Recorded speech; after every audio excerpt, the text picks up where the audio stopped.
माझा भारत देश विकायचा आहे. हो विकायचा का विकायचा आहे? हो विकायचा आहे, कारण माझ्या देशातील एकाही स्त्रीवर अत्याचार होत नाही म्हणून मला माझा भारत देश विकायचा आहे. माझ्या भारत देशामध्ये एकाही शेतकऱ्याची आत्महत्या होत नाही म्हणून मला माझा भारत देश विकायचा आहे. माझ्या भारत देशात एकाही ठिकाणी बॉम्बस्फोट होत नाही म्हणून मला भारत देश विकायचा आहे. माझ्या देशातील नागरिक माझ्या जवानांना दगडाने ठेचून मारत नाहीत म्हणून मला माझा भारत देश विकायचा आहे. माझ्या भारत देशातील आरक्षणासाठी एकही जातीय मोर्चा निघत नाही म्हणून मला माझा भारत देश विकायचा आहे. माझ्या भारत देशामध्ये एकही तरुण बेरोजगार नाही म्हणून मला माझा भारत देश विकायचा आहे. माझ्या भारत देशात कुठेही संविधानाच्या प्रती जाळल्या जात नाहीत म्हणून मला माझा भारत देश विकायचा आहे. माझ्या भारत देशामध्ये एका विचारात हत्या होत नाही म्हणून मला माझा भारत देश अरे बास बास बास, भारत देश काय भाजीपाला आहे विकायला? हो, बिकाऊ देशभक्तीला कवटाळून माझ्या देशाची किंमत भाजीपाला एवढ्या करणाऱ्या लोकांमुळे मला माझा भारत देश विकायचा आहे.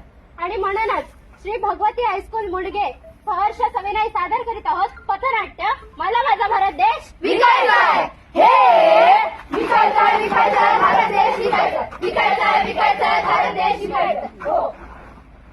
Breaking news breaking news breaking news. आज पुन्हा एकदा एका शेतकऱ्याने केले आत्महत्या आणि यावर आपण पाहूया कृषी मंत्र्यांचे मत. मला खूपच दुःख होत आहे. पुन्हा एकदा भारतातल्या शेतकऱ्याने आत्महत्या केली आहे. म्हणूनच सरकारतर्फे मदत निधीमधून शेतकऱ्याच्या कुटुंबाला 5 लाख रुपये जाईल. आई ते बघ 5 लाख रुपये देत आहेत. आपले बाबा कधी मरणार? मग आपल्याला पण असा निधी मिळेल, त्यातून माझं शिक्षण पण होईल आणि ताईचं लग्न पण. आत्महत्येची चाहूल लागताच गिधाडं टपलेली असतात. अरे आत्महत्येची चाहूल लागताच गिधाडं टपलेली असतात. आयते लचके तोडायला ती हपापलेली असतात. टपलेल्या गिधण्यासाठी आत्महत्येची एक संधी आहे. टपलेल्या गिधण्यासाठी आत्महत्येची एक संधी आहे. अधिकारी म्हणती साहेबांना, साहेब आपली इथं चांदी आहे. साहेब आपली इथं चांदी आहे. हे विकायचा आहे, विकायचा आहे, भारत देश विकायचा आहे. विकायचा आहे, विकायचा आहे, भारत देश विकायचा आहे.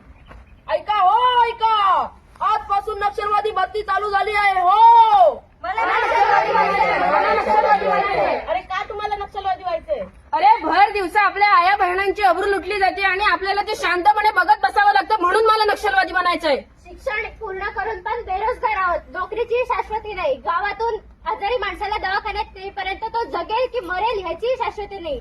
या सगळ्या परिस्थितीवर सरकारची फक्त आश्वासनं मिळतात म्हणून मला नक्षलवादी व्हायचंय. उच्च शिक्षणापेक्षा देवधर्मात पैसे खर्च करणारे शासनाविरुद्ध मला नक्षलवादी बनायचंय. कळेना माणसांना भावना आसुवांची, कळेना माणसांना भावना आसुवांची. माणसाने पसरली दहशत माणसाची, माणसाने पसरली दहशत माणसाची. मनातील सूर भावनेने माणूस मारला जातोय. मनातील सूर भावनेने माणूस मारला जातोय. नक्षलवाद्यांच्या हल्ल्यात आपला माणूस हरवला जातोय. नक्षलवाद्यांच्या हल्ल्यात आपला माणूस हरवला जातोय. सत्तेसाठी हापापलेल्या लांडग्यांमुळे आणि या विषयाला बळी पडलेल्या तरुणांमुळे मला माझा भारत देश विकायचा आहे. हे विकायचा आहे, विकायचा आहे, भारत देश विकायचा आहे. विकायचा आहे, विकायचा आहे, भारत देश विकायचा आहे. हो. मंत्री साहेब, या आरक्षणानंतर आपलं सरकारच अवघड करून ठेवलं. ते म्हणतायत एकतर आम्हाला आरक्षण द्या नाहीतर ते सगळ्यांकडून आरक्षण काढून टाका. मी तर म्हणतो आरक्षण बंद करा. पण असं करून चालणार आहे का? मुंबईमध्ये झालेल्या हल्ल्यामुळे जेवढं नुकसान झालंय ना तेवढं तर नुकसान या मोर्चाने केलंय. आतापर्यंत जेवढं आरक्षण दिलं गेलंय त्यापेक्षा अधिक आरक्षण दिलं गेलं तर संविधानाच्या विरोधात होईल. संविधानाच्या विरोधात तर सोडा, इथं तर संविधानाच्या प्रतीच जाळलं जातं. ऐका, जे काय चाललंय ते चालू द्या. ज्यांना आरक्षण मिळालेलं आहे त्यांचं आरक्षण काढून चालणार नाही व ज्यांना आरक्षण पाहिजे त्यांना मिळेल अशी आश्वासनं द्या. निवडणुका तोंडावर आलेल्या आहेत. पोलीस प्रशासनाच्या मदतीने परिस्थिती हाताळण्याचा प्रयत्न करावा. कोणाच्याही विरोधात जाऊ नका. अरे आरक्षणाचे इंजेक्शन जिकडे तिकडे कालवा आहे. अरे आरक्षणाचे इंजेक्शन जिकडे तिकडे कालवा आहे. आरक्षणाची हमी म्हणजे हाती गाजराचा हलवा आहे.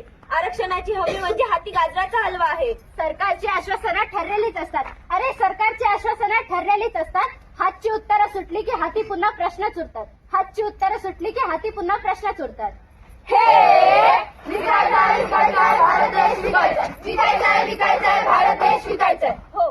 मला माझा देश विकायचा आहे. मला मला माझा देश अरे बस बस बस, आता मीच काढते माझा भारत देश विकायला. भारत देश 1 लाख 1, 5 लाख 5 लाख 1, 5 लाख 2. हे थांब थांब, मला थांबवणारे तुम्ही कोण? अरे एवढ्यासाठी आम्ही 16 वर्षी स्वराज्याची निर्मिती केली. जोपर्यंत बळीराजाचं राज्य येणार नाही तोपर्यंत स्वराज्यातील शेतकऱ्यांना वाली मिळणार नाही. होय महाराज, तुमचा आदर्श डोळ्यांसमोर घेऊन वेळेप्रसंगी दगडगोटे आणि शेणाचे गोळे झेलून आम्ही स्त्री शिक्षणाला चालना दिली. देश हा शिकूनच मोठा होतो आणि स्त्रियांना सन्मान देऊनच मोठा होतो हे आपल्याला कळायलाच हवे. अरे भारत देशा प्रजासत्ताक राहावा म्हणून देशातील जगातील सर्वात मोठे संविधान 2 वर्ष 11 महिने आणि 18 दिवसात लिहिले गेले. हे संविधान कोणत्याही जाती धर्मासाठी नसून सर्व भारत देशासाठी समान आहे. तर ह्या संविधानाच्या प्रती जाळून देशभक्तीला विकू पाहणाऱ्या लोकांना तुम्ही ठग पाहू नका. तर महापुरुषांच्या विचारांनी तुम्ही हा देश घडवा, नटवा व सजवा. हो हो, हे सर्व खरं आहे. पण आजकालच्या तरुणांनी तुमच्या विचारांवर चालण्याऐवजी तुमच्या विचारांचा तमाशा मांडून ठेवलाय. तुमच्या विचारांचा तमाशा मांडून ठेवलाय. काय चाललंय आजकालच्या जगात? या सगळ्या प्रश्नाचं उत्तर आहे का तुमच्या जवळ? नाही ना. मग म्हणूनच मला माझा भारत देश विकायचा आहे. भारत देश विकायचा आहे, विकायचा आहे, विकायचा आहे, भारत देश विकायचा आहे. हो, धन्यवाद. Thank you.